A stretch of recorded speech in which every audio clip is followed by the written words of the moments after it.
Ladies and gentlemen, boys and girls, collectors of all ages, welcome back to AussieVerse, where today we are talking about what we've read August. It's a few days late, but I think it's always going to be. Right? It's all right. It's the way these things work, yeah? Thank you for joining us. We really do appreciate it. If you are in Melbourne, you know that it is freezing at the moment. What is the weather like up in Queensland, boys? Lovely. Is it? Yesterday was pretty hot. It was around 30. Today was really comfortable. What, 24? Yeah. It's raining here, man. It's raining. Don't even need the aircon on. It's great. Let's get into what we have read August. Sharif, what's the first thing you've read, dude? Right. So last month has been a little slow for me. I did 2 books, and this is the first one. Ooh. Big Heart Sex Criminals, Volume 1, from Image. The dust cover is, just plain. It says for mature readers. Duh. And that is true. Do not read this out in public. But if you do want to risk it, you're kind of safe because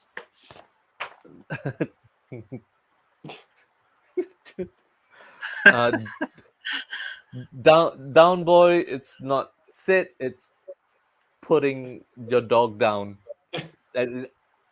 Yeah. Wow. Yeah, funny thing, I brought this to work actually. My colleague thought I was reading a book about dogs, and when I open it up, let him have a look inside. Yeah, no dogs in there. So I'm not gonna open the book here with online. You can check it out yourself. But it tells the story of these 2 main characters, John and Susie. They have this ability to like stop time whenever they reach the big O, and that's just a superpower. What would you do if you can freeze time? And they got in trouble with the quasi sex police. It's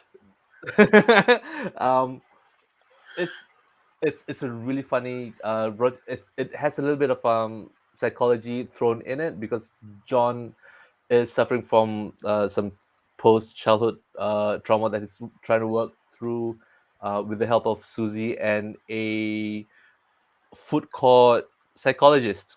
I know it won't make sense with me just blurting all of this out, but it is a good read. If you're going for the oversized hardcovers, it comes in 3 volumes. Otherwise, 6 trades. Yeah.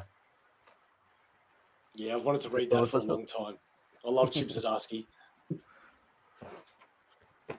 Do I go for my second book or do we rotate? Right. Just go for it, bro. Second book, I've got this a while now, and I thought, you know what, it'll be a fun reread, and it's Star Wars, Tag, and Bink. What? What's that? This trade collects 4 one-shots featuring Tag and Bink, and they are actually in the main Star Wars movies. It's just that we don't see them. they always come on when the scene cuts to another location or whatever, and then they come in. But we do see their presence. For example, in episode 4, you know that scene where the stormtroopers run through the door, and one of them, the door didn't open up fully, and it goes bonk. Yeah, that's one of them. That's one of them. Right. Let's see. And that's them wearing the black TIE fighter suit, and they are flying with Vader, chasing the Millennium Falcon. and then he doesn't know how to pilot the TIE, and that's why it hit Vader. Stuff like that. It's just I gotta this one I gotta just show you. That's them with the Emperor in Oh. episode 6, I think. Just for Vader versus Luke. The scene where um Vader takes Luke to see Emperor Palpatine, and the two soldiers in red robes just standing by the door. That scene there. So that's them. And Ah. and when let's see. That's a So brilliant idea. so when they are excused because Vader is meeting with Palpatine, they went around the elevator shaft, and the catwalk doesn't go anywhere, and they're just stuck behind there while Vader and Luke and they're just having it. They're just stuck there. So it's a fun read. 4 issues, really quick. I think I cover to cover, maybe 25 minutes. It's really really like fun read, and that's it. Awesome, mate. I've never heard of that ever, and that intrigues me. I've got to admit. My turn. Jonah Mac. Well, I had this on the top of pile of Omnis, so I thought I'd give it a go. And it's not what I expected. I read it for a while, but it was very confusing. I didn't understand what PHP was trying to do. I got a quarter way through, made no sense. PHP didn't meet up with my SQL, so I don't know what the hell the story was about. But if you're going to buy it, don't. It's really boring and makes no sense at all. That's the only thing I read last month. Thank you for your contribution, sir. All right. So I've read quite a bit, so I'll try to make it short and sweet. As usual, I am reading digital, but for my trades and my monthlies, so the last batch of my trades came through, and I've started reading a few of them. First one being Joe Fixit, which is, for those that don't know, this is my personal favorite personality of the Hulk. It's a gangster, like mafia type character, and he hasn't appeared that much in the Hulk comics, actually. And I think one of the reasons why I personally love him so much as well, the attraction to that mob sort of character, is because when I first started reading Spider-Man, that was the Hulk that was around, and I loved it because it was so different. So this is Peter David, yeah, Peter David going back to the character that he created, and just retelling a tale that was never told. So it's in continuity, but it's not like the Hulk has gone back to being Joe Fixit. It is back in those days. So it's a fun read. Fun read. The rest of them I haven't read yet, so I did show them in the haul video that I don't know is going before this or after this, but it'll be in the haul video that's labeled Darth Haul. That's all I will say, okay? I've got a couple of single issues here. One of them that I was kind of excited to get, and it was an expensive issue for one, but then when I got it and saw how thick it was like, yeah, cool, man, that kind of makes sense. And that was the going back again, just like Joe Fixit. This is going back to the day when Stan Lee created the DC universe in his own omnibus. And it is Tales from Earth 6, a celebration of Stan Lee. So if what I said just then didn't make sense, I don't know who came up with the idea, but somebody, I doubt it was Stan Lee, but somebody went up to Stan Lee from DC and said, hey, man, would you be up for writing some one-shots of what if you created Superman? What if you created Green Lantern? What if you created Batman? What if you created the Justice League? You know, what would your vision of that be? And Stan did it, and they created an omnibus, and it's called Just Imagine Stan Lee Creating the DC Universe. And not all of it's great. You know, Stan Lee's quite different to what the DC Universe is, but some of it's pretty cool too. And this issue was released with, let's see here, at least 1, 2, 3, 4, 5, 6 or 7 different covers, because when it was released, every cover that they had showcased one of his characters, and I decided to get the wraparound which showcased them all, which is that. Oh, nice. Nice. So you've got, it's going to be kind of hard. Let's see how we do this. Green Lantern, Hulk, I think. Yeah, Hulk. Yeah, Batman, Hulk. Flash. Hang on, Hulk. What? Yeah. Hulk? Hulk's the red. Is no? Which one's Hulk?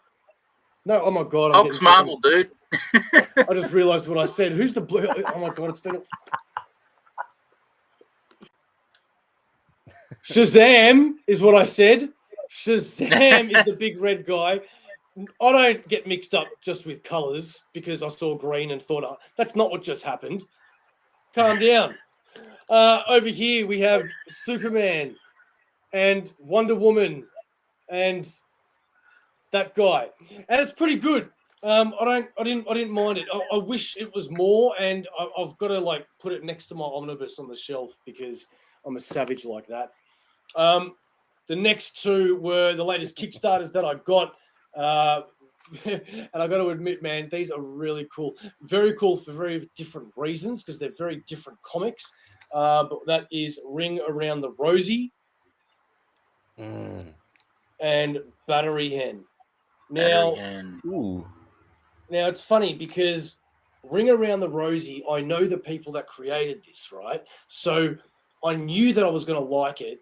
Like, even if I didn't like it, I knew I was going to like it. You know what I mean? Because I knew the people and I knew their humor or their skill level or whatever the hell I'm trying to say, you know? But this one, I don't know. Ryan Vella. Ryan Vella. I haven't met Ryan Vella, right? So I didn't really know what I was expecting here. And I got to tell you, man, I really enjoyed Battery Hen. It was really cool, man. I'm really looking forward to more Battery Hen. And so bring that on, man. Not to say that I am not wanting more Ring Around the Rosie, because this one introduces a character that you definitely want to see more of. It's just that these are very different comics, you know. This is more of a story from beginning to end, but you know that you definitely want more. Where this is definitely, to me, more of an introduction to a character that's going to evolve over time. And it's cool, man. They're both very, very cool. So if you're interested, go get them, because you're not going to be able to get these forever. I guarantee you that. And the last thing that I've read, which I showed off in the haul video as well, again, don't know if the haul video is coming out before or after this, is Cat Diary. And dude, this is so funny, man. This is about a guy that has a relationship with a woman, and she tells him, I'm going to bring a cat home, and he freaks out because he doesn't like cats. He doesn't know cats. He doesn't know anything about cats. And as he's living with the cat, it's showing all the weird things through his eyes that's happening, you know, which to everybody else is just normal. But then she goes out and gets another cat. And he's like, what the hell, man? Now there's 2 cats, you know? And it really makes you laugh, especially if you got cats, right? Because this guy is so stupid, you know?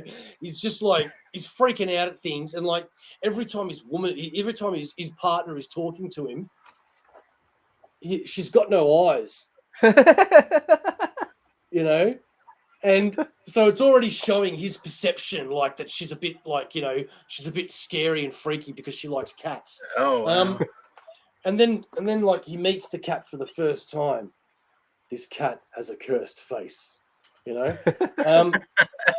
And then she says to him, we need to put up things around the walls so the cats don't scratch it, you know. And he's like, what the like now my house is covered in this crap, right? But then what happens here? They go and get another cat. And then he finds one of these toys, right? Where, one of these things. And the cat's going nuts for it, right? And she's doing it. And the cat's going nuts. And he's like, oh, give me a go. And then he does it and the cats don't do anything. And he's like, cats, like, they just don't know anything, And he cracks the shit. And I've only read a few. I haven't finished it yet, but I bet you it ends up with him loving the cats. But, yeah, it's really, really funny. And it's creepy, too. So if you like your creepy horror, funny, definitely go pick that up, especially if you're a cat lover. Nice. And the last one is with the digital stuff that I am reading. I am naturally always and forever catching up on Amazing Spider-Man, Venom, Carnage, Red Goblin, Misery, all sorts of jazz there. The only image that I got for you is bang. That is Cult of Carnage Misery. If you're not sure who this new symbiote is, I'm not going to spoil it for you. Go check it out because it's actually pretty cool. And that... Oh, is that red hair a clue? No, believe it or not, it is not. It is not. But yeah, man, I'm hoping Venom changes soon, though, the story. I'm not... I miss Venom. King in Black Venom, not this space opera Venom that's going on at the moment. But still... and Spider-Man is making me want to cry every issue. Is it that good or is it that bad? No, it's the fact that him and Mary Jane are over again, and it's really freaking bad, man. Like, it's intense. Oh. It's like one of these situations that I don't know how they're ever going to get back from, and it's... breaks my heart. Well, Nick Spencer brings them back. Yeah. Sorry, man. No, I was just saying, hopefully they take us around the ringer and they have an end game and just get back together. But what's weird as well? I'm sure Spider-Man fans can understand this, but as much as you may be a Gwen Stacy fan or a Mary Jane fan or whatever partner you like with Spider-Man, I'm pretty sure that nearly every Spider-Man fan agrees that the Black Cat is a pretty cool partner to have, right? For many different reasons. And now that he's not with Mary Jane, he's actually re-hooked up with Black Cat. And I'm so angry and hurt and pissed off at him not being with Mary Jane, while at the same time going, yeah. You go, Pete. You go, yeah. And that's all I got, guys. Anything else? Man, looking forward for September read. Why? Man, because I gotta start reading these books. We will be back soon. Thank you very much for joining us. Sharif is coming soon with a very special look at a Kickstarter that he picked up, and also another separate video on some sort of tutorial-like custom corner. Shane is going to be joining us as he has been lately. Thank you very much, Shane, for joining us. Pleasure. Regularly now. It's very good of you. I really appreciate it. If you do want to check us out on Instagram, go to AussieVerse_Comx, where you can also check out A51_Designs, our graphic designer. And as usual, we are sponsored by Comx. They are the greatest thing in Australia, if you ask this guy, because they keep Australian creators together by putting all of the creators, the inkerers, the colorers, the drawers, the artists, the writers together. And you can go there, buy their comics, because they do have one flat shipping rate. That's right. Doesn't matter how many comics you buy. They will only charge you one flat shipping rate. I want them to start selling omnibuses. We'll catch you soon. This show is sponsored by the Comx shop. Check out comx.cx for all things Comx and find out what Comx is all about. We hope you enjoyed the show.